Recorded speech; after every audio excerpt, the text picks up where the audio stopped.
నిరూపించుకుంటారు. ధర్మార్థ కామ మోక్షాలతో తోడు నీడై ఉంటామని ప్రమాణాలు చేస్తారు. ఆడది మరో మగాడితో మాట్లాడినా, నవ్వినా, పక్కన నిలబడినా అనుమానించేస్తారు. పవిత్ర బంధాన్ని తెంచేస్తారు. ఈ రోజు నేనెంతో శోకంతో అడుగు బయట పెడుతున్నాను. నా శోకం ఈ కుటుంబానికి మంచిది కాదు. తొందరలోనే ఈ విషయం తెలుసుకుంటారు, అనుభవిస్తారు. నిన్ను వెతుక్కుంటూ వస్తారు, నీ కాళ్ల మీద పడతారు.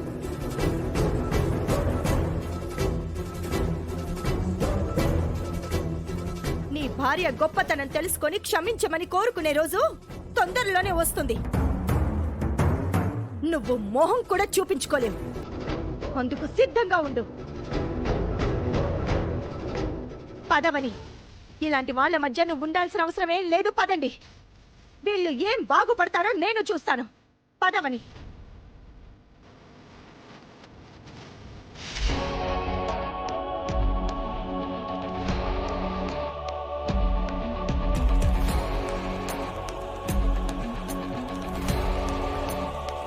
ఎక్కడ తప్పు జరిగిందని మీరు నా మీద నింద వేశారో అక్కడే తప్పు చేయలేదని నిరూపించుకుంటాను.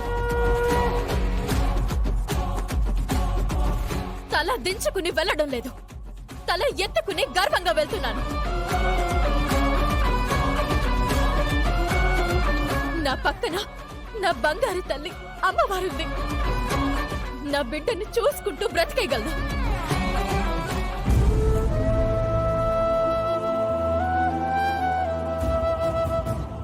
నాన్నవి కాదు అన్నావు కదా నాన్న. నాన్న అన్న పిలుపు కోసం నువ్వు తప్పించిపోయే రోజు తొందరలోనే వస్తుంది నాన్న. నిందను నిజం చేయాలని బయటకు వెళ్ళడం లేదు నాన్న. నింద నిజం కాదని నిరూపించుకోవడానికి వెళ్తున్నాం.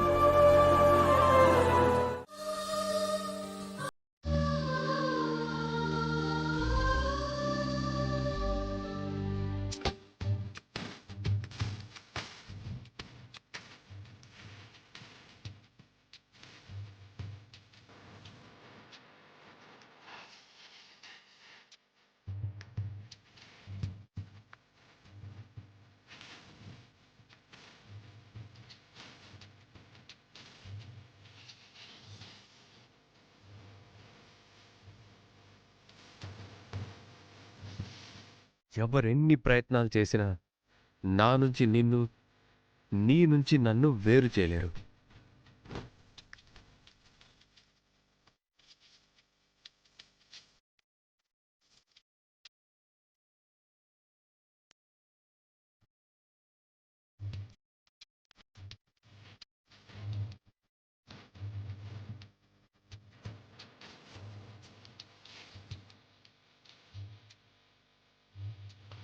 దీనికేం సమాధానం చెప్తాం? పైగా వాడు నీ కూతురికి రక్తదానం కూడా చేశాడు కదా. రక్త సంబంధం ఉన్నవాడు కాబట్టే రక్తదానం చేశాడు.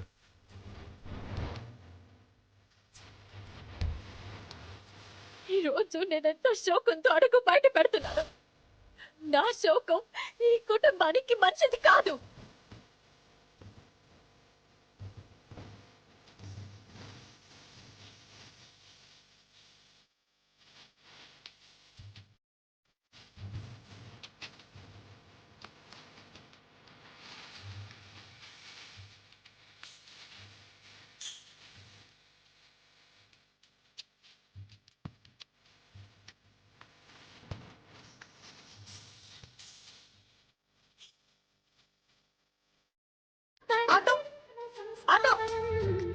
ఒక్క నిమిషం.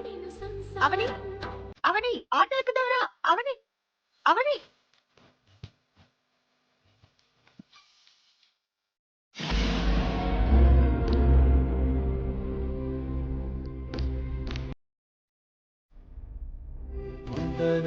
గుండెలో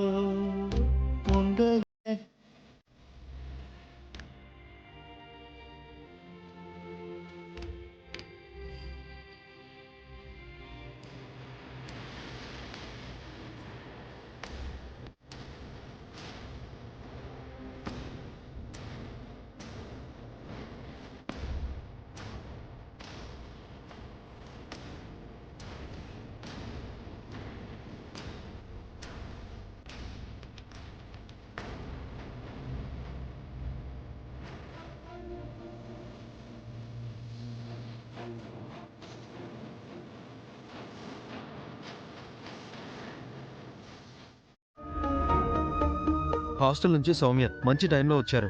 మాట్లాడవని. తర్వాత మాట్లాడుతుందిలే, ఫోన్ పెట్టేయండి. 2 నిమిషాలు మాట్లాడిని సుజాత.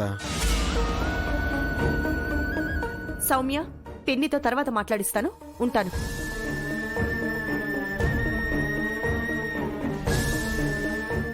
సర్లే, ఇప్పుడే వచ్చారు కదా, తర్వాత మాట్లాడదురులే.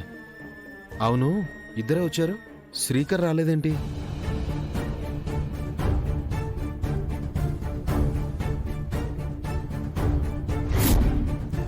లగేజ్తో వచ్చారంటే మినిమం మా ఇంట్లో 10 రోజులు ఉండాల్సిందే. ఏమంటా అక్షయ? ఎన్ని రోజులు ఉండాల్సి వస్తుందో తెలియదు పెదనాన్న. 10 రోజులు అవుతుందో, నెల రోజులు అవుతుందో. ఎన్ని రోజులైనా మా ఇంట్లో ఉండొచ్చు. ముందేదైనా పండగ ఉందా సుజాత? అవన్నీ ఇంటికి పిలిచావు? మనం తర్వాత మాట్లాడదాంలేండి. సరే, ఇంకేంటవని? అంతా కులసేనా? నా తమ్ముడు శ్రీకర్ బానే ఉన్నాడా?